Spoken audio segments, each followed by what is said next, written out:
प्यारे विद्यार्थियों, कैसे हैं आप? आइए आपका हमारे इस YouTube channel online classes by S L Jat पर स्वागत है।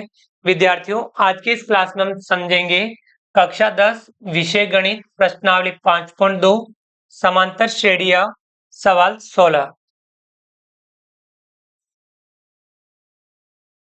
सवाल 16, वह एपी ज्ञात कीजिए जिसका तीसरा पद 16 है और सातवां पद पांचवें पद से 12 अधिक है। हमें एपी ज्ञात करनी है। तीसरा पद 16 है, सातवां पद पांचवें पद से 12 अधिक है। जो दे रखा है उनकी मदद से अपन एपी ज्ञात करेंगे। हल कर लेते हैं। एपी का तीसरा पद कितना है? 16। तो यानी A3 कितना है? 16। तीसरे पद का सूत्र यानी nवें पद का सूत्र a प्लस कोष्टक n-1 d बराबर कितना है? an, nवा पद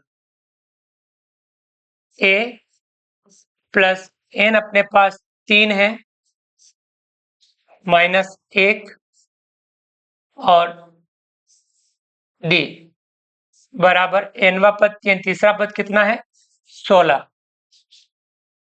a 3 में से 1 घटाएंगे 2, तो प्लस 2 d बराबर 16। अपने पास एक समीकरण ये है। इसकी बाद में आवश्यकता पड़ेगी तो हम इसको काम में लेंगे। तीसरा पद 16वें पद से सॉरी सातवां पद पांचवें पद से 12 अधिक है। सातवां पद A7 क्या होगा? a प्लस कोष्टक n-1 d a प्लस सातवां पद यानी n का मान 7 -1 d a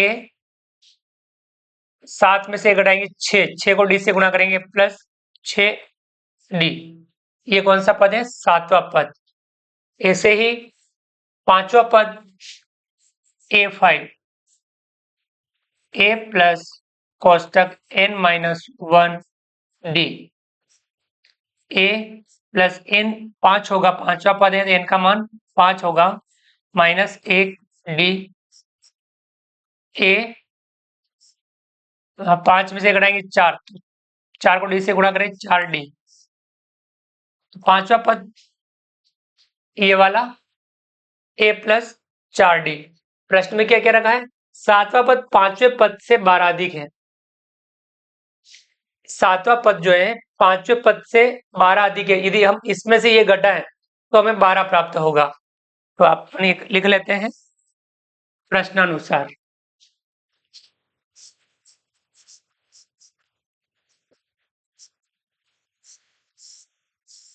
प्रश्नानुसार अपन काम कर लेते हैं। जैसा कह रखा है सातवां पद यानी A7 सातवें पद में से A5 पांचवा पद घटाते हैं तो कितना प्राप्त होगा?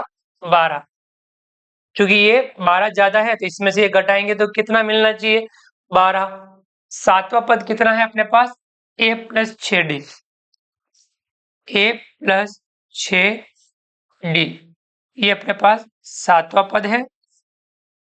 इसमें से घटाना है पांचवा पद। पांचवा पद है हमारे पास a plus 4d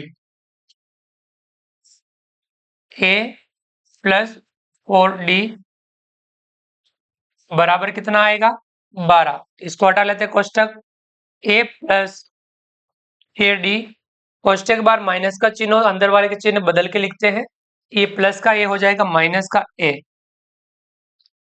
4d plus का है तो ये हो जाएगा माइनस का 4d बराबर 12। प्लस का एक है माइनस का एक है, दोनों आपस में कट जाएंगे।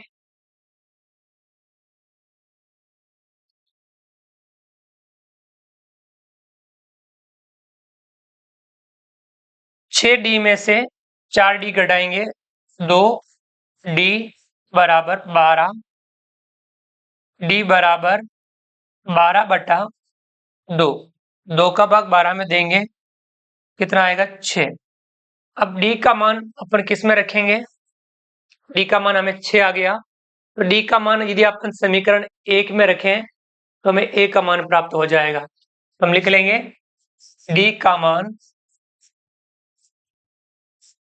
समीकरण 1 में रखने पर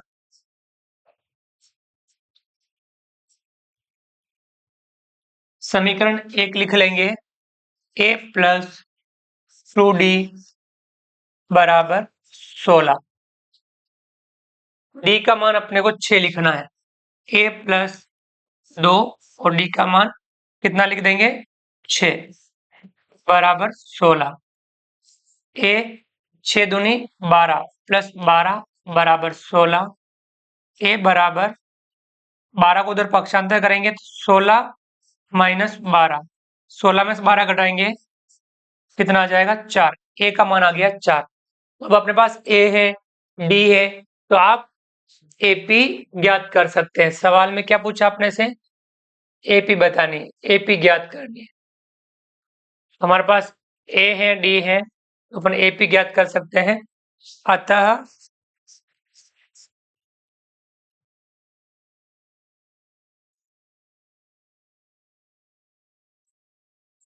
एपी कितनी आएगी, प्रथम पद 4, दूसरा पद 4 प्लस 6, 4 में 6 जोड़ेंगे कितना आ जाएगा 10, तीसरा पद 10 में 6 जोड़ेंगे 16। इस प्रकार से हमारी ये एपी प्राप्त हो जाएगी। चाहे तो आप इसको अलग से लिख भी सकते हैं, ए आ गया, A2 ज्ञात कर सकते हैं। A2 के लिए हम क्या करेंगे, A प्लस डी, ए कितना 4 प्लस डी है 6, कितना हो जाएगा 10। A3 A plus 2D, A4 है प्लस 2 गुणा 6 बराबर 4 प्लस 12 कितना आ जाएगा 16।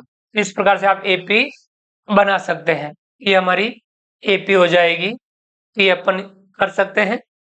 समझ में आ गया होगा कि एपी में प्रथम पद है, डी है, तो अपन एपी किस प्रकार से ज्ञात कर सकते हैं, एपी हम ज्ञात कर सकते हैं।